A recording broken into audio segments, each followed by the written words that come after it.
Hello. Hello. Sir ನಮಸ್ತೆ, ನಾವು ಒಳದನಿ ಮಾಧ್ಯಮದಿಂದ ಹೇಮಂತ್ ಗೌಡ ಅಂತೇಳಿ. ನಮಸ್ತೆ, ಹೇಳಿ. ಸರ್ ನಿನ್ನೆ ಏನು ನಿಮ್ಮ ಸಂಘಟನೆ ಮುಖಂಡರಾದ ಪುನೀತ್ ಕಿರಳಿ ಅವರ ಬಂಧನ ಆಗಿದೆ ಅಂತ ಅಂದ್ಬಿಟ್ಟು ಇದು ಒಂದು ಮಾಹಿತಿ ಬಂದಿದೆ. ಏನ್ ಓಕೆ. ಯಾವ ವಿಚಾರಕ್ಕಾಗಿದೆ, ಏನು ಸ್ವಲ್ಪ ಮಾಹಿತಿ ಸಿಗ್ಬೋದು ಅದ್ರ ಬಗ್ಗೆ? ಅಬ್ದುಲ್ ರಜಾಕ್ ಏನೋ ಒಂದು ಕಂಪ್ಲೇಂಟ್ ಕೊಟ್ಟಿದ್ದಾನೆ ಅಂತ ಆಗಿದೆ. ಅಬ್ದುಲ್ ರಜಾಕ್ ಯಾರು ಹೇಳಿ ಅವರು? ಅದೇ ಮುಸ್ಲಿಮನೊಬ್ಬ ಮೆಜೆಸ್ಟಿಕ್ ಅಲ್ಲೆಲ್ಲ ನಾಯಿ ಮಾಂಸ ಅಂತ ಒಂದು ಇದಾಗಿತ್ತಲ್ಲ, ಇಶ್ಯೂ ಓ, ಆಗಿತ್ತಲ್ಲ. ಹೌದೌದು. ಆಗ ಒಂದು ಸುದ್ದಿ ಈ ಟಿವಿ ಮಾಧ್ಯಮದಲ್ಲೆಲ್ಲ ಮಾತಾಡ್ಲಿಕ್ಕೆ ಬರ್ತಾ ಇರ್ತಾರಲ್ಲ ಅವರೇನಾ? ಹೌದೌದು, ಸುವರ್ಣ ನ್ಯೂಸ್ ಅಲ್ಲೆಲ್ಲ ಮಾತಾಡ್ತಾರಲ್ಲ. ಹಾ. ಆ ವ್ಯಕ್ತಿ ಒಂದು ಕಂಪ್ಲೇಂಟ್ ಕೊಟ್ಟಿದ್ದಾನಂತೆ. ಅದ್ರ ಓಕೆ ಮುಖಂಡ ಓಕೆ. ಬಂಧನ ಆಗಿದೆ. ಹಾ ಹಾ ಹಾ ಹಾ ಹಾ. ಏನಾಗಿದೆ ಅಂದ್ರೆ ಇದರಲ್ಲಿ ಓಕೆ ಸರ್. ಏನ್ ಈ ಲಾಸ್ಟ್ ಮಂತ್ ವೀಕ್ ಅಲ್ಲಿ ಬಕ್ರೀದ್ ನಡೀತಲ್ಲ. ಈ ಬಕ್ರೀದ್ ಹೌದು. ಸಮಯದಲ್ಲಿ ಹಾ ಹಾ. ಬೆಳಗಾವಿ ಕಿತ್ತೂರಲ್ಲಿ ಗೋರಕ್ಷಕರು ಬಜರಂಗ್ ದಳದವ್ರು ಹೋಗಿ ಒಂದು ಕಸಾಯಖಾನೆಯನ್ನ ರೇಡ್ ಮಾಡ್ತಾರೆ. ಹ್ಮ್ ಹ್ಮ್ ಹ್ಮ್ ಹ್ಮ್. ಅಲ್ಲಿ ರೇಡ್ ಮಾಡಿದ ಸಂದರ್ಭದಲ್ಲಿ ಒಂದಷ್ಟು ಗೋವುಗಳನ್ನ ತಗೊಂಡ್ ಬಂದು ರಕ್ಷಣೆ ಮಾಡಿ FIR ಮಾಡಿಸಿ ಸ್ಪಾಟ್ ಮಾಜರ್ಗೆ ಹೋಗ್ತಾರೆ. ಓಕೆ. ಆದ್ರೆ ಅಲ್ಲಿ ಮುಸಲ್ಮಾನರು ಅವ್ರನ್ನ ಸ್ಪಾಟ್ ಮಾಜರ್ ಮಾಡ್ಲಿಕ್ಕೆ ಬಿಡೋದಿಲ್ಲ. ಹಾ ಹಾ ಹಾ. ಪೊಲೀಸ್ ಅವ್ರು ಬಂದ್ರು ಕೂಡ ಸ್ಪಾಟ್ ಅಲ್ಲಿ ಮಾಜರ್ ಮಾಡ್ಲಿಕ್ಕೆ ಬಿಡಲ್ಲ ಅವ್ರನ್ನ. ಓಕೆ ಓಕೆ ಆ ಸ್ಥಳಕ್ಕೆ DCP ಅವ್ರು ಬರ್ತಾರೆ. ಓಕೆ. ತುಂಬಾ ಫೋರ್ಸ್ ಹಾಕೊಂಡು ಮಾಜರ್ ಮುಗಿಸ್ಕೊಂಡು ಕರ್ಕೊಂಡ್ ಬರ್ತಾರೆ. ಹಾ ಹಾ ಹಾ ಹಾ ಹಾ. ಗೋಹತ್ಯೆನ ಕಡ್ಡಾಯವಾಗಿ ನಿಷೇಧ ಮಾಡಿ ಅನ್ಬಿಟ್ಟು 2ನೇ ತಾರೀಕು ಕಿತ್ತೂರು ಬಂದ್ ಮಾಡಿರ್ತಾರೆ. ಹ್ಮ್ ಹ್ಮ್ ಹ್ಮ್ ಹ್ಮ್. ಆ ಬಂದ್ಗೆ ಪುನೀತ್ ಕೆರೆಲಿ ಅವರು ಕೂಡ ಹೋಗಿರ್ತಾರೆ. ಓಕೆ. ಅವ್ರ ಜೊತೆ ನಾನು ಹೋಗಿರ್ತೀನಿ ಅಲ್ಲಿಗೆ. ಹ್ಮ್ ಹ್ಮ್ ಹ್ಮ್.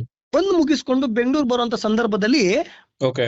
ಒಂದಷ್ಟು ಜನ ಪುನೀತ್ ಕೆರೆಲಿ ಅವರು ಫೋನ್ ಮಾಡ್ಲಿಕ್ಕೆ ಸ್ಟಾರ್ಟ್ ಮಾಡ್ತಾರೆ, ಹಾ ಹಾ ಹಾ ಹಾ ಹಾ. ಬೆದರಿಕೆ ಹಾಕೊಂಡು. ಓಕೆ ಒಬ್ಬ ಓಕೆ ಮಾತ್ರ ಯಾರೋ ಪರಂಗಿಪೇಟೆ ಮಂಗಳೂರು ಓಕೆ. ಒಬ್ಬ, ಪುನೀತ್ ಕೆರೆಹಳ್ಳಿ ಎಲ್ಲೋ ಇದ್ಯಾ, ನಿನಗೆ ಬೀಫ್ ಸುಕ್ಕ ತಿನ್ನಿಸ್ಬಿಡ್ತೀನಿ, ಅದ್ ಹೌದು. ಮಾಡ್ತೀನಿ, ನಿನ್ನ ಕೊಲೆ ಮಾಡ್ತೀನಿ, ನನ್ಗೆ ಕೋಟ್ಯಾಂತರ ರೂಪಾಯಿ ಲಾಸ್ ಆಗಿದೆ, ಹಾ ಹಾ ಹಾ. 50 ಲಕ್ಷ ಖರ್ಚಾದ್ರೂ ಪರವಾಗಿಲ್ಲ, ನಿನ್ನ ಕೊಲೆ ಮಾಡಿಸ್ತೀನಿ, ನಿನ್ ತಾಕತ್ತಿದ್ರೆ ಮಂಗಳೂರಿಗೆ ಬಾ, ಏನೇನೋ ಮಾತಾಡಿರ್ತಾನ ಅದ್ರಲ್ಲಿ. ಹೌದು, ಈ ನೀವು ಸುದ್ದಿನ. ಕೇಳಿರ್ಬೋದು. ಹೌದು, ನಾವು ಕೂಡ ಇದನ್ನ ಸುದ್ದಿ ಮಾಡಿದ್ವಿ ನಮ್ಮ ಮಾಧ್ಯಮದಲ್ಲಿ. ಹಾ. ಇದು ನೀವು ಕೇಳಿರ್ಬೋದು. ಓಕೆ. ಅವ್ರ ಜೊತೆ ತುಂಬಾ ಜನ ಕೂತಿರ್ತಾರೆ. ಯಾರ್ಯಾರೋ ತುಂಬಾ ಕೆಟ್ಟಾಗಿ ಇವ್ರಿಬ್ರು ಮಾತಾಡ್ತಾ ಇರ್ತಾರೆ ಅದ್ರಲ್ಲಿ. ಹ್ಮ್ ಹ್ಮ್ ಹ್ಮ್ ಹ್ಮ್. ಮಾತಾಡಿದಂತ ಸಂದರ್ಭದಲ್ಲಿ ಪುನೀತ್ ಕೆರೆಳಿ ಅವ್ರು ಬೆಂಗಳೂರು ಬಂದಾಗ ಆಡಿಯೋ ವೈರಲ್ ಆದ್ಮೇಲೆ ಬಸವನಗುಡಿ ಪೊಲೀಸ್ನವರು ಪುನೀತ್ ಕೆರೆಳಿ ಅವರು ನೋಟಿಸ್ ಕೊಡ್ತಾರೆ. ಓಕೆ, ಬರೀ ಅವ್ರು ನೀವು ಬೈದಿದ್ದಷ್ಟೇನಾ, ಇಲ್ಲ ಕೊಲೆ ಬೆದರಿಕೆ ಹಾಕಿದ್ದು ಈ ತರ? ಅವ್ನು ನೇರವಾಗಿ ಹೇಳ್ತಾನೆ, ಹಾ ಹಾ 50 ಹಾ. ಲಕ್ಷ ಖರ್ಚಾದ್ರೂ ಪರವಾಗಿಲ್ಲ ಪುನೀತ್ ಕೆರೆಳಿ ನಿನ್ ಕೊಲೆ ಮಾಡೇ ಮಾಡ್ತೀನ ಅಂತ ಅವನು ಯಾವ ಕಾರಣಕ್ಕೆ? ಫೋನ್ ಮಾಡ್ತಾನೆ. ಯಾವ ಕಾರಣಕ್ಕೆ? ಅಂದ್ರೆ ಈ ಗೋವಿನ ವಿಚಾರದಲ್ಲಿ ಪುನೀತ್ ಕೆರೆಳಿ ಅವ್ರು ನಿಂತಿರೋದ್ರಿಂದ ಹಾ ಹಾ. ನನ್ ಕೋಟ್ಯಾಂತರ ರೂಪಾಯಿ ಲಾಸ್ ಆಗ್ಬಿಟ್ಟೈತಿ ನಿನ್ನಿಂದ. ಹ್ಮ್ ಹ್ಮ್ ಹ್ಮ್ ಇಷ್ಟೇ ಹ್ಮ್. ಲಾಸ್ ಆಗದೆ ಇನ್ನೂ 50 ಲಕ್ಷ ಹೋದ್ರೂ ಪರವಾಗಿಲ್ಲ, ಹಾ ಹಾ ಹಾ. ನಾನ್ ನಿನ್ ಕೊಲೆ ಮಾಡೇ ಮಾಡ್ತೀನಿ, ಓ. ನಿನ್ಗೆ ಬೀಫ್ ಸುಕ್ಕ ತಿನ್ನಿಸ್ತೀನಿ, ಏನೇನೋ ಹೇಳ್ತಾ ಇರ್ತಾನೆ. ನೀವು ಕೇಳಿರ್ತೀರ ಆಡಿಯೋನ. ಹೌದು, ನಾವು ಕೇಳಿದೀವಿ. ಹೌದು ಹೌದು ಹೌದು. ಆಡಿಯೋ ವೈರಲ್ ಆದಾಗ ಪೊಲೀಸ್ ಮೇಲೆ ಏನ್ ಪ್ರೆಸರ್ ಬರುತ್ತೆ ಏನೋ ಗೊತ್ತಿಲ್ಲ, ಏಕಾಏಕಿ ಬಂದು ಪುನೀತ್ ಕೆರೆಳಿ ನೋಟಿಸ್ ಕೊಡ್ತಾರೆ. ಹಾ. ನಿಮ್ ಮೇಲೆ ಈ ರೀತಿ ಹೊರಗಡೆ ನಡೀತಿದೆ, ಅದಕ್ಕೋಸ್ಕರ ಒಂದು ಕಂಪ್ಲೇಂಟ್ ಕೊಡಿ, ನಾವು ಪ್ರಕರಣ ದಾಖಲು ಮಾಡ್ಕೋಬೇಕು ಅಂದ್ಬಿಟ್ಟು ಓಕೆ, ಯಾರು ಕೊಡೋದು? ಯಾವ ಪೊಲೀಸ್ನವ್ರು ಇದು? ಬಸವನಗುಡಿ ಪೊಲೀಸ್ ಸ್ಟೇಷನ್ ಇಂದ ಒಂದು ನೋಟಿಸ್ ಬರ್ತದೆ ಅವ್ರಿಗೆ. Okay okay. ಅವ್ರ ನೋಟಿಸ್ ಬಂದ್ಮೇಲೆ ಹೋಗಿ ಪುನೀತ್ ಕೆರೆಳಿ ಅವರು ಬಸವನಗುಡಿ ಸ್ಟೇಷನ್ ಅಲ್ಲಿ ಕೂತ್ಕೊಂಡು ಕಂಪ್ಲೇಂಟ್ ಕೊಡ್ತಾರೆ. ಹಾ ಹಾ ಹಾ ಹಾ. ಬಟ್ ಆ ಕಂಪ್ಲೇಂಟ್ ನ ಪೊಲೀಸ್ನವ್ರು FIR ಮಾಡಲ್ಲ. ಮಾಡಲ್ಲ. ಹಾ. NC ಮಾಡ್ಕೊಡ್ತಾರೆ. ಒಂದು ಓಕೆ. NC ಮಾಡ್ತಾರೆ. ಅದನ್ನ ಕೋರ್ಟಲ್ ಪರ್ಮಿಷನ್ ತಗೊಂಡು ಹ್ಮ್ ಓವರ್ ಆಲ್ ಈ ಪ್ರಕರಣಕ್ಕೆ ಸಂಬಂಧಪಟ್ಟಂತೆ 6 ಜನರ ಮೇಲೆ FIR ಆಗತ್ತೆ. ಹ್ಮ್ ಹ್ಮ್ ಹ್ಮ್ ಹ್ಮ್ ಹ್ಮ್. 3 ಜನ ಏನವತ್ತು ಕಾಲ್ ಮಾಡಿ ಬೈತಿದ್ರಲ್ಲ, ನೀನ್ ಕೊಲೆ ಮಾಡ್ತೀನಿ, ನೀನು ಅದ್ ಮಾಡ್ಬಿಡ್ತೀನಿ, 50 ಲಕ್ಷ ಖರ್ಚಾದ್ರು ಅಂದ್ಬಿಟ್ಟು ಪರಂಗಿಪೇಟೆ ಅವರು, ಓಕೆ. ಆ 3 ಜನ ಮುಸಲ್ಮಾನರನ್ನ ಅನ್ನೋನ್ ಪರ್ಸನ್ ಮಾಡ್ತಾರೆ. ಹಾ ಹಾ ಹಾ ಹಾ ಹಾ ಹಾ.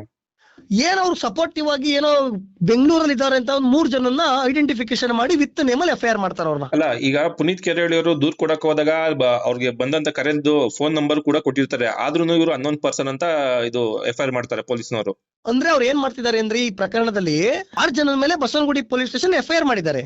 ಓಕೆ. ಅದ್ರಲ್ಲಿ ಲೋಕಲ್ ಯಾರೋ ಸಪೋರ್ಟಿವ್ ಇದಾರೆ ಅನ್ಬಿಟ್ಟು ಹ್ಮ್ ಹ್ಮ್. 3 ಜನನ್ನ ನೋಟಿಸ್ ಕೊಟ್ಟು ಕರೆಸಿ ವಿಚಾರಣೆ ಮಾಡಿದ್ದಾರೆ ಅಂತ ಪೊಲೀಸ್ನವ್ರು ಮಾಹಿತಿ ಕೊಟ್ಟಿದ್ದಾರೆ. But Okay. ಅದ್ರ ಬಗ್ಗೆ ನನಗೆ ಸತ್ಯ ಏನಿದೆ ಗೊತ್ತಿಲ್ಲ. ಹಾ ಹಾ ಹಾ ಬಟ್ ಹಾ. ಏನಿ A1 ಆರೋಪಿ A2 A3 ಇದಾರಲ್ಲ, ಓಕೆ. ಇವ್ರು ಮಾತ್ರ ಇನ್ನೂವರೆಗೂ ಕೂಡ ಕರ್ಕೊಂಡ್ ಬಂದಿಲ್ಲ, ಕೇಳಿದ್ರೆ ಸಿಕ್ತಿಲ್ಲ ಅಂತ ಹೇಳ್ತಾರೆ ಪೊಲೀಸ್ನವರು. ಹಾ ಹಾ ಹಾ ಹಾ. ಆದ್ರೆ ನನಗೊಂದು ಅನುಮಾನ ಬರುತ್ತೆ, ನೆನ್ನೆ ಅಬ್ದುಲ್ ರಜಾಕ್ ಏನ್ Kumaraswamy layout police station complaint ಕೊಟ್ಟಿದ್ದಾನಲ್ಲ, ಓಕೆ. ಆ ವ್ಯಕ್ತಿ ಯಾಕೆ ಕಂಪ್ಲೇಂಟ್ ಆಧಾರ ಮೇಲೆ ಕೊಟ್ಟಿದ್ದಾನೆ ಅಂದ್ರೆ, ಹ್ಮ್ ಹ್ಮ್. ಏನ್ ಪುನೀತ್ ಕೆರೆಳಿಗೆ ಕರೆ ಮಾಡಿದ್ನಲ್ಲ, ಹೌದು. ನೀನು 50 ಲಕ್ಷ ಕೊಟ್ಟು ನಾನು ಕೊಲೆ ಮಾಡ್ತೀನಿ, ನನ್ ಹಾ. ಕೋಟ್ಯಾಂತರ ರೂಪಾಯಿ ಲಾಸ್ ಆಗಿದೆ ಅಂತ, ಈ ಓಕೆ. ಒರಿಜಿನಲ್ ಆಡಿಯೋವನ್ನ ಏನ್ ಹಾ. ಪುನೀತ್ ಕೆರೆಳಿ ಜೊತೆ ಮಾತಾಡಿದಂತ ಆಡಿಯೋ ರೆಕಾರ್ಡ್ ಏನಿದೆಯಲ್ಲ, ಆ ಓಕೆ. ರೆಕಾರ್ಡ್ ಅಬ್ದುಲ್ ರಜಾಕ್ ಬರುತ್ತೆ. ಹ್ಮ್ ಹ್ಮ್ ಹ್ಮ್ ಹ್ಮ್ ಹ್ಮ್ ಹ್ಮ್. ಆ ವ್ಯಕ್ತಿ ಕಂಪ್ಲೇಂಟ್ ನೀವು ಓದ್ಬೇಕು, Kumaraswamy layout police station complaint. Okay ಅಂದ್ರೆ ಓಕೆ. ಇವ್ರು ಏನ್ ಮಾತಾಡ್ಕೊಂಡಿದಾರಲ್ಲ, ಹಾ. ಒರಿಜಿನಲ್ ಆಡಿಯೋ ಅಬ್ದುಲ್ ರಜಾಕ್ ಬರುತ್ತೆ. ಸರಿ ಸರಿ ಅಂದ್ರೆ ಸರಿ. ನೀವು ಯೋಚನೆ ಮಾಡಿ ಸರ್, ಇಲ್ಲಿ ಓಕೆ. ಬಸವನಗುಡಿ ಪೊಲೀಸ್ನವ್ರಿಗೆ ಈ ಆರೋಪಿಗಳು ಸಿಗೋದಿಲ್ಲ. ಸಿಗಲ್ಲ. ಅಬ್ದುಲ್ ರಜಾಕ್ ಏನ್ ಈ ಮುಸ್ಲಿಂ ಮುಖಂಡ ಅಬ್ದುಲ್ ರಜಾಕ್ ಇದಾನಲ್ಲ, ಹೌದು ಹೌದು ಹೌದು ಈ ಹೌದು. ವ್ಯಕ್ತಿಗೆ ಈ ಕೊಲೆ ಮಾಡ್ತೀನಿ, ಪುನೀತ್ ಕೆರೆಳಿನ ಹತ್ಯೆ ಮಾಡ್ತೀನಿ ಅನ್ನೋ ಆರೋಪಿಗಳು ಹ್ಮ್ ಹ್ಮ್ ಅಬ್ದುಲ್ ರಜಾಕ್ ಕಾಂಟ್ಯಾಕ್ಟ್ ಅಲ್ಲಿ ಇರ್ತಾರೆ. ಹ್ಮ್. ಬಟ್ ಗೊತ್ತಿಲ್ಲ ಪೊಲೀಸ್ನವ್ರು ಯಾಕೆ ಇಷ್ಟು ಕೈ ಕಟ್ಟಿ ಕುಳ್ಕೊಂಡಿದ್ದಾರೆ, ಯಾರು ಒತ್ತಡ ಇದೆ, ಯಾಕೆ ಓಕೆ ಅರೆಸ್ಟ್ ಮಾಡ್ತಿಲ್ಲ ಗೊತ್ತಿಲ್ಲ ನನಗೆ. ಓಕೆ ಓಕೆ ಹಾ ಹಾ ಹಾ ನನಗೆ ಅನುಮಾನ ಏನಂದ್ರೆ ಇದ್ರಲ್ಲಿ ನಿನ್ನೆ ಆದಂತಹ ಪ್ರಕರಣ ಆಗ್ಲಿಲ್ಲ ಅಂದ್ರೆ ನನಗೆ ಅಬ್ದುಲ್ ರಜಾಕ್ ಮೇಲೆ ಅನುಮಾನ ಬರ್ತಾ ಇರ್ಲಿಲ್ಲ. ಓಕೆ ಓಕೆ ಏನ್ ನಿಮ್ ಪುನೀತ್ ಕೆರಳಿ ನಿನ್ನ ಕೆಲವೇ ದಿನಗಳಲ್ಲಿ ಕೊಲೆ ಮಾಡ್ತೀನಿ, 50 ಲಕ್ಷ ಖರ್ಚಾದ್ರೂ ಪರವಾಗಿಲ್ಲ, ಹತ್ಯೆ ಮಾಡ್ತೀನಿ ಅಂತ ಏನ್ ಈ ವ್ಯಕ್ತಿ ಬೆದರಿಕೆ ಹಾಕಿದಾನಲ್ಲ, ಹತ್ಯೆ ಮಾಡ್ತೀನಿ ಅಂತ ಹೇಳಿದಾನಲ್ಲ, ಓಕೆ ಆ ವ್ಯಕ್ತಿ ನೇರವಾಗಿ ಅಬ್ದುಲ್ ರಜಾಕ್ ಕಾಂಟ್ಯಾಕ್ಟ್ ಇದ್ದಾನೆ ಅಂದ್ರೆ ಹ್ಮ್ ನೀವು ಈ ಹಿಂದೆ ನೋಡಿರ್ಬೋದು ಮೆಜೆಸ್ಟಿಕ್ ಅಲ್ಲಿ ಹೌದು ಪುನೀತ್ ಕೆರಳಿ ಅವರು ಇವ್ರೇನೋ ನಾಯಿ ಮಾಂಸ ತರ್ತಿದ್ದಾರೆ ಅಂದ್ಬಿಟ್ಟು ಒಂದು ರೇಡ್ ಮಾಡಿರ್ತಾರೆ. ಹೌದು ಹೌದು ದೊಡ್ಡ ಸುದ್ದಿ ಆಗಿತ್ತು ಹೌದು ರಾಜ್ಯದಲ್ಲಿ. ದೊಡ್ಡ ಹೌದು ಸುದ್ದಿ ಆಗಿತ್ತು ಆ ಟೈಮಲ್ಲಿ. ಹೌದು ಹೌದು ಹೌದು ಹೌದು ಆ ಟೈಮಲ್ಲಿ ಅಬ್ದುಲ್ ರಜಾಕ್ಗೆ ತುಂಬಾ ಹೊಡೆತ ಬೀಳುತ್ತೆ ಹಾ ಹಾ ಹಾ ಹಾ ಆರ್ಥಿಕವಾಗಿ. ಹಣದ ಓಕೆ ವಿಚಾರದಲ್ಲಿ ಓಕೆ ಎಲ್ಲೂ ಕೂಡ ಮಟನ್ ಮಾಂಸ ತಿನ್ಬಾರ್ದು. ಆ ವ್ಯಕ್ತಿನ ನಾನು ಸೋಷಿಯಲ್ ಮೀಡಿಯಾದಲ್ಲಿ ನೋಡ್ತಿದ್ದೆ, ಕಮೆಂಟ್ಸ್ ಕೊಳ್ಳಲ್ಲ, ಏನ್ ನಾಯಿ ಮಾಂಸದ ರಜಾಕ ಏನೇನೋ ಕರಿತಿದ್ರು. ಓಕೆ ಓಕೆ ಇದ್ರ ವಿರುದ್ಧವಾಗಿ ಅಬ್ದುಲ್ ರಜಾಕ್ ಪುನೀತ್ ಕೆರಳಿ ಮೇಲೆ ತುಂಬಾ ಕೋಪ ಇತ್ತು. ಹಾ ಹಾ ಹಾ ಹಾ ಹಾ ನನಗೆ ಇವಾಗ ಅದನ್ನ ಯೋಚನೆ ಮಾಡ್ತಾ ಹೋದ್ರೆ ಏನು ಓಕೆ ಪುನೀತ್ ಕೆರಳಿಗೆ ಮತ್ತೆ A1 ಆರೋಪಿ ಏನ್ ಪರಂಗಿಪೇಟೆ ಕೊಲೆ ಮಾಡ್ತೀನಿ ಅಂತ ಬೆದರಿಕೆ ಹಾಕದ್ನಲ್ಲ, ಹ್ಮ್ ಈ ನೇರವಾದ ಆರೋಪಿ ಏನ್ A1 A2 A3 ಇದಾರಲ್ಲ ಆ ಓಕೆ ವ್ಯಕ್ತಿಗಳೆಲ್ಲರೂ ಕೂಡ ಅಬ್ದುಲ್ ರಜಾಕ್ ಗೊತ್ತಿರೋರೆ. ಓಕೆ ಓಕೆ ಓಕೆ ಅಂದ್ರೆ ನೀವು ಯೋಚನೆ ಮಾಡಿ, ಹೌದು ಹೌದು ಅಂದ್ರೆ ಪೊಲೀಸ್ನವ್ರಿಗೆ ಈ ವ್ಯಕ್ತಿಗಳು ಸಿಕ್ಕಿಲ್ಲ ಇನ್ನೂವರೆಗೂ ಕೂಡ. ಸಿಕ್ಕಿಲ್ಲ. ಪೊಲೀಸ್ನವ್ರು ಕರ್ಕೊಂಡ್ಬಂದು ಅರೆಸ್ಟ್ ಮಾಡ್ಲೇ ಇಲ್ಲ. ಓಕೆ ಆದ್ರೆ ಈ ಓಕೆ ವ್ಯಕ್ತಿ ಅಬ್ದುಲ್ ರಜಾಕ್ ಸಿಗ್ತಾನೆ, ಒಂದ್ ಅಬ್ದುಲ್ ವೇಳೆ ರಜಾಕ್ ಆಡಿಯೋ ಕಳ್ಸ್ಕೊಡ್ತಾನೆ. ಅಲ್ಲ ಸರ್, ಒಂದ್ ವೇಳೆ ಈ ಅಬ್ದುಲ್ ಹಾ ಅಬ್ದುಲ್ ಅಬ್ದುಲ್ ರಜಾಕ್ ಅಂತ ವ್ಯಕ್ತಿನೇ ಏನು ಹ್ಮ್ ಪೆರಂಗಿಪೇಟೆಯ ವ್ಯಕ್ತಿಗಳಿಗೆ ಫೋನ್ ಮಾಡ್ಬಿಟ್ಟು ಧಮಕಿ ಹಾಕ್ಲಿಕ್ಕೆ ಹೇಳಿರ್ಬೋದಾ? ಬಟ್ ಹೇಳಿರ್ಬೋದಾ ಅನ್ನೋದು ಪೊಲೀಸ್ನವ್ರು ಕರ್ಕೊಂಡ್ ಬಂದು ವಿಚಾರಣೆ ಮಾಡಿದ್ರೆ ಈ ಪ್ರಕರಣಕ್ಕೆ ಸಂಬಂಧಪಟ್ಟಂತೆ ಏನ್ ಆಡಿಯೋ ಬಂತಲ್ಲ, ಹಾ ಹಾ ಇವಾಗ ಹಾ ಬಸವನಗುಡಿ ಪೊಲೀಸ್ನವ್ರು ಏನಾದ್ರು ಅಬ್ದುಲ್ ರಜಾಕ್ನ ಕರ್ಕೊಂಡ್ ಬಂದು ನೋಟಿಸ್ ಕೊಟ್ಟಿ ಓಕೆ ಏನ್ ಈ ಹತ್ಯೆ ಪ್ರಕರಣಕ್ಕೆ ಪುನೀತ್ ಕೆರಳಿ ಹತ್ಯೆ ಪ್ರಕರಣದಲ್ಲಿ ಹ್ಮ್ ಅಬ್ದುಲ್ ರಜಾಕ್ ಪಕ್ಕ ಆರೋಪಿ ಆಗ್ತಾನೆ. ಹ್ಮ್ ಯಾಕೆಂದ್ರೆ ಅಬ್ದುಲ್ ರಜಾಕ್ ಹತ್ರ ತುಂಬಾ ದುಡ್ಡಿದೆ. ಓಕೆ ಓಕೆ 50 ಲಕ್ಷ ಆಫರ್ ಯಾರೋ ಒಬ್ಬ ಕೊಡ್ತಾನೆ ಅಂದ್ರೆ 50 ಲಕ್ಷ ಕೊಡ್ತಿದ್ದಾನೆ ಅಂದ್ರೆ ನೇರವಾಗಿ ಹಣ ಸಹ ಈ ವ್ಯಕ್ತಿ ಮಾಡ್ತಿರ್ಬೋದು ಅಂತ ನನ್ನ ಅನಿಸಿಕೆ ಇದೆ. ಅಂದ್ರೆ ನೀವು ಅಕಸ್ಮಾತ್ ನೇರವಾಗಿ ಅಬ್ದುಲ್ ರಜಾಕ್ ವಿರುದ್ಧ ಏನದು ಅಪವಾದ ಮಾಡ್ತಿದ್ರ, ಇವ್ರು 50 ಲಕ್ಷ ಕೊಟ್ಬಿಟ್ಟು ಪುನೀತ್ ಕೆರಳಿ ಕೊಲೆಗೆ ಏನು ಸಂಚು ಮಾಡಿದ್ರು ಅಂತ ಹೇಳ್ತಾ ಇದೀರಾ ನೀವು? ಸರ್ ಇದು ನಿಜ ಅಲ್ವಾ, ಸತ್ಯ ಅಲ್ವಾ ಇದು?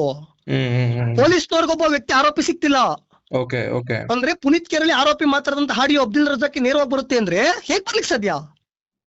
ಅಬ್ದುಲ್ ರಜಾಕ್ ಆ ವ್ಯಕ್ತಿಗೆ ಏನ್ ಕಂಟೆಕ್ಟ್ ಇದೆ? ಆ ವ್ಯಕ್ತಿ ನೇರವಾಗಿ ಹೇಳ್ತಾನೆ ಅವತ್ತು 50 ಓಕೆ ಲಕ್ಷ ಖರ್ಚಾದ್ರೂ ಪರವಾಗಿಲ್ಲ, ನಾನು ನಿನ್ನ ಹತ್ಯೆ ಮಾಡ್ತೀನಿ, ಕೊಲೆ ಮಾಡ್ತೀನಿ ಅಂತಾನೆ. ಅಬ್ದುಲ್ ರಜಾಕ್ ಸಂಬಂಧ ಇದೆ. ಓಕೆ ಓಕೆ ಬಸವನಗುಡಿ ಪೊಲೀಸ್ನವ್ರು ಯಾಕೆ ಇದನ್ನ ಪ್ರಕರಣ ಇಷ್ಟು ಮುಂದುವಾದ್ರೂ ಕೂಡ ಯಾಕೆ ಪೊಲೀಸ್ನವ್ರು ಸುಮ್ನೆ ಕೈ ಕಟ್ ಕೂತಿದ್ದಾರೆ ನನಗೆ ಅರ್ಥ ಆಗ್ತಿಲ್ಲ. ಇದ್ರಲ್ಲಿ ಏನ್ ಪುನೀತ್ ಕೆರಳಿ ಹತ್ಯೆ ಆಗ್ಲಿ, ಇದ್ರ ಮೇಲೆ ರಾಜಕೀಯ ಮಾಡ್ಬೇಕಾ, ಇದ್ರ ಮೇಲೆ ಏನ್ ಮಾಡ್ಬೇಕು ಅಂತ ತಿಳ್ಕೊಂಡಿದ್ದಾರೆ ನನಗಂತೂ ಅರ್ಥ ಆಗ್ತಿಲ್ಲ. ಓಕೆ ಓಕೆ ಏನೊಬ್ಬ ವ್ಯಕ್ತಿ ಹೆಣ ಬೀಳಿ ಅಂತ ಕಾಯ್ತಿದ್ದಾರೆ ನನಗಂತೂ ಗೊತ್ತಾಗ್ತಿಲ್ಲ. ಕರೆಕ್ಟ್ ಆಗಿ ಇವತ್ತೇನಾದ್ರೂ ಅಬ್ದುಲ್ ರಜಾಕ್ ನ ಹಿಡಿದಿದ್ದೆ ಆದ್ರೆ, ಓಕೆ ಬಸವನಗುಡಿ ಪೊಲೀಸ್ನವ್ರು ಏನಾದ್ರು ಅಬ್ದುಲ್ ರಜಾಕ್ ನ ಕರ್ಕೊಂಡ್ ಬಂದು ಕರೆಕ್ಟ್ ವಿಚಾರಣೆ ಮಾಡಿದ್ದೆ ಆದ್ರೆ ಏನಾವತ್ತು ಹತ್ಯೆ ಮಾಡ್ಲಿಕ್ಕೆ ಕರೆ ಏನ್ ಹತ್ಯೆ ಮಾಡ್ಲಿಕ್ಕೆ ಬೆದರಿಕೆ ಹಾಕಂದಲ್ಲ ಅವ್ರು ಮಂಗಳೂರು ಪಿರಂಗಿಪೇಟೆ ಮಂಗಳೂರು ಬಾ ಅಂತ ಹೇಳದ್ನಲ್ಲ ಮುಸಲ್ಮಾನ್ರು, ಅವ್ರೆಲ್ಲರೂ ಕೂಡ ಸಿಗ್ತಾರೆ. ಈ ತನಿಖೆ ಪರ್ಫೆಕ್ಟ್ ಆಗಿ ಆಗಿದ್ದೆ ಆದ್ರೆ ಅಬ್ದುಲ್ ರಜಾಕ್ ಪಕ್ಕ ಆರೋಪಿ ಆಗ್ತಾನೆ, ಗ್ಯಾರಂಟಿ ಇದ್ರಲ್ಲಿ. ನೀವ್ ಅರ್ಥ ಮಾಡ್ಕೊಳ್ಳಿ, ನೀವು ಒಬ್ರು ಮೀಡಿಯಾದವ್ರು ಇದೀರಿ, ಪೊಲೀಸ್ನವ್ರು ಸಿಕ್ತಿಲ್ಲ ಇನ್ನೂವರೆಗೂ ಕೂಡ ಆರೋಪಿ. ಅಬ್ದುಲ್ ರಜಾಕ್ ಹೆಂಗ್ ಸಿಕ್ತಾ? ಆ ಆಡಿಯೋ ಇಬ್ರು ಮಾತಾಡಂತ ಆಡಿಯೋ ಅಬ್ದುಲ್ ರಜಾಕ್ ಹೇಗ್ ಬಂತು? ಈ ಹಿಂದೆ ಯಾರು ಸಪೋರ್ಟ್ ಇದ್ದಾರೆ ಈ ನೀವು ನೋಡಿರ್ಬೋದು. ಅಬ್ದುಲ್ ರಜಾಕ್ ಸಪೋರ್ಟ್ ನಿಂತಿರುವಂತ ಏನ್ ಈ MLA ಗಳು ಕರ್ನಾಟಕದಲ್ಲಿ ಇದಾರಲ್ಲ, ಒಂದು ಕೈವಾಡ ಇದೆ. ಹೇಗಾದ್ರೂ ಮಾಡಿ ಈ ಹಿಂದ್ಗಡೆ ಹಿಂದೂಗಳನ್ನ ಆಕ್ರೋಶ ಮಾಡ್ಬೇಕು, ಪುನೀತ್ ಕೆರಳಿ ಹತ್ಯೆ ಮಾಡಿದ್ರೆ ಹಿಂದೂಗಳೆಲ್ಲರೂ ಆಕ್ರೋಶ ಬೀಳ್ತಾರೆ. ಈ ಚುನಾವಣೆ ಏನಾದ್ರು ಕಾಂಗ್ರೆಸ್ ಕುತಂತ್ರ ಏನಾದ್ರು ಇದ್ಯಾ, ಪೊಲೀಸರು ಕರೆಕ್ಟ್ ಆಗಿ ಏನಾದ್ರು ವಿಚಾರಣೆ ಮಾಡಿ ತನಿಖೆ ಮಾಡಿದ್ರೆ ಈ ಸತ್ಯ ಅಸತ್ಯಗಳು ಹೊರಗಡೆ ಬರ್ತವೆ. ನನಗ್ ನಂಬಿಕೆ ಇದೆ, ಕರೆಕ್ಟ್ ಆಗಿ ಏನಾದ್ರು ಬಸವನಗುಡಿ ಪೊಲೀಸ್ನವರು ಅಬ್ದುಲ್ ರಜಾಕ್ ಕರ್ಕೊಂಡ್ಬಂದು ಕರೆಕ್ಟ್ ಆಗಿ ವಿಚಾರಣೆ ಮಾಡಿದ್ದೆ ಆದ್ರೆ ಈ ಪ್ರಕರಣದಲ್ಲಿ 100% ಅಬ್ದುಲ್ ರಜಾಕ್ ಆರೋಪಿ ಆಗ್ತಾನೆ. ಅಲ್ಲ, ನೀವೇ ಖುದ್ದಾಗ ಹೋಗ್ಬಿಟ್ಟು ಪೊಲೀಸ್ನವ್ರನ್ನ ದೂರು ದಾಖಲು ಮಾಡ್ಬೋದಲ್ಲ, ಅಬ್ದುಲ್ ರಜಾಕ್ ಮೇಲೆ ಈ ತರ ಅನುಮಾನ ಇದೆ ವಿಚಾರಣೆ ಮಾಡಿ ಅಂತ. ನೋಡಲ್ಲ ಸರ್, ನಾವು ಕಂಪ್ಲೇಂಟ್ ಕೊಟ್ರೆ ಹೇಳ್ತಕ್ಕಂತಾರೆ. ನೀವು ನೋಡಿದ್ದೀರಾ 11:45 ಬಂದು ಅಬ್ದುಲ್ ರಜಾಕ್ ಕಂಪ್ಲೇಂಟ್ ಕೊಟ್ರೆ ವಿತಿನ್ 14 minutes FIR ಆಗುತ್ತೆ. ಹೌದು, ಓಕೆ. ನಾವು ಕಂಪ್ಲೇಂಟ್ ಕೊಟ್ರೆ FIR ಆಗಲ್ಲ, NC ಆಗುತ್ತೆ. ನನ್ನ ಕೊಲೆ ಮಾಡ್ತಿಂದ ಪುನೀತ್ ಕೆರಳಿ ಕಂಪ್ಲೇಂಟ್ ಕೊಟ್ರೆ ಆ ಕಂಪ್ಲೇಂಟ್ NC ಆಗುತ್ತೆ.